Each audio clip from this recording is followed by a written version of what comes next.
Баршаңызға сәлем, сіздермен бірге мен Құлпынай. Қазірге дейін менің бейнежазбаларымның астына жазылған пікірлер, сонымен қатар Инстаграмға жазылған пікірлердің көбісі Құлпынай Корей асханасын, Корей тағамын көрсетіңізші деген пікірлердің көп болуына байланысты бүгін сіздерге Корей тамағын көрсетуді жөн көрдім. Сондықтан бүгін біз осындай Корей асханасына келдік. Осы жерде сіздерге Корей тағамын көрсететін боламын. Жалпы Корей халқы үйіне шетел азаматы қыдырып келген кезде көбінесе осылай сырттан Корей ұлттық тамақтарын сатып алып береді. Егер сіздерге Корей халқы келіп, өздері сіздерді қонаққа шақырып жатса, осындай ұлттық тағамдық асханаларға шақырып жатса, онда сіздер ол үшін құрметті, қадірлі қонақ екендеріңіздің дәлелі болып есептелінеді. Кореяға келіп жатсаңыздар, уақыттарыңыз болса, міндетті түрде бір рет болса да Корей ұлттық асханасына келіп, Корейдің тағамын жеп көрсеңіздер де болады деп айтамын. Ал енді менімен бірге кеттік, ішіне кіріп, бізбен бірге тамақтанайық. Мына жерде Бекши болман 1.150.000 вон подарки де бар екен, сыйлық. Корей халқында хану және жай ғана сиыр ниеті, осылай сиырдың екі түрі болады. Тапсырыс бердік, 32.000 вон тұрады. Оның сетті заказ берсеңіз, салаттары да, барлығы тамақтары да бірге қосылып шығады. Біз шикі етке қарағанда соусы бар етті жақсы көргендіктен осы менюға тапсырыс бердік. Егер де сіздер Кореяға келіп жатсаңыздар, Корей халқы сіздерді осындай ұлттық асханаға қонаққа шақырып жатса, онда сіздер сол Корей халқы үшін өте қадірлі, құрметті қонақ екендеріңіздің дәлелі болып есептелінеді. Себебі біздің қазақ салт-дәстүрімен айтқан жағдайда, қазақта өзіміздің үйге қадірлі қонақ келсе, онда бір қойды сойып, ет асып береміз. Сол сияқты бұл жерде де осылай қадірлі қонақты ұлттық асханаға алып келеді. Неге үйінде емес, дәл осы асханаға алып келеді дейсіздер? Себебі Кореяда салаттарды жасау өте ұзақ уақытты алады, сонымен қатар қиындау. Сол үшін осындай дайын асханаларға алып келіп, Корей халқының түрлі тамақтарымен сіздерді таныстырады. Бүгінде мен сіздерді осы Корей халқының тамақтарымен таныстырып өтсем деймін.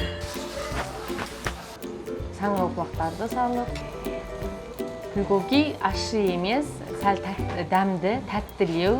Сондықтан шетел азаматтар келген күннің өзінде ащы тамақ болмағандықтан, міндетті түрде Кореяға келіп жатсаңыздар, осы bulgogiдің да дәмін көріңіздер. Себебі ащы тамақ емес. Енді біздің bulgogiіміз дайын болды.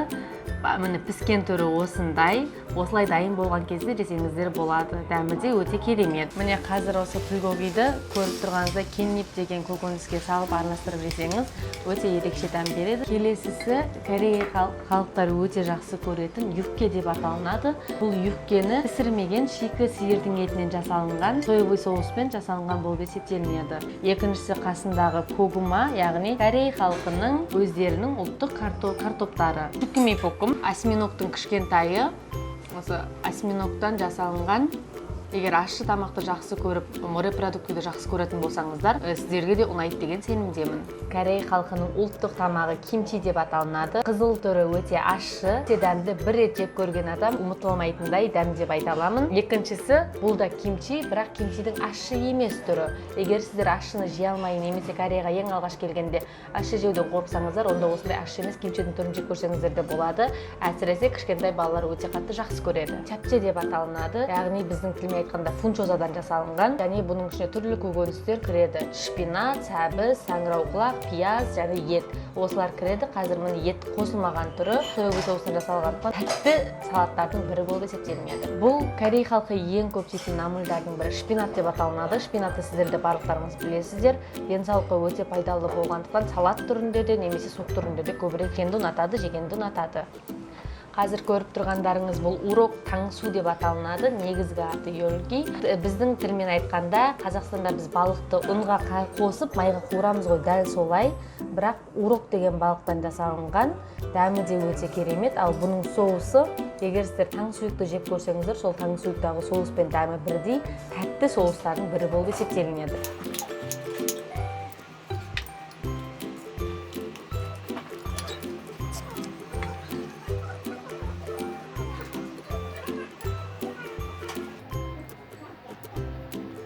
Біз Қазақстанда сазан балығын қуырып, ұнға қосып, майға қуырып жеген кездегі балықтың дәмімен почти бірдей, тек айырмашылығы бар деп айтатын болсам, соусында деп айта аламын. Негізі Корей халқы оның алдында да айтып кеткендей жерге отырғанды жақсы көретін халық. Ұлттық асханаға келсеңіздер де жерге отырады, бірақ бұл ресторанның басқа жерден айырмашылығы көріп тұрғандарыңыздай аяқтың астына осылай отыруға ыңғайлы қылып жасап қойған. Бұл тенжанчиге деген Корейдің ұлттық сорпасы, ішінде тубул, пияз, кабачки, кейбіреулер картошка де қосады.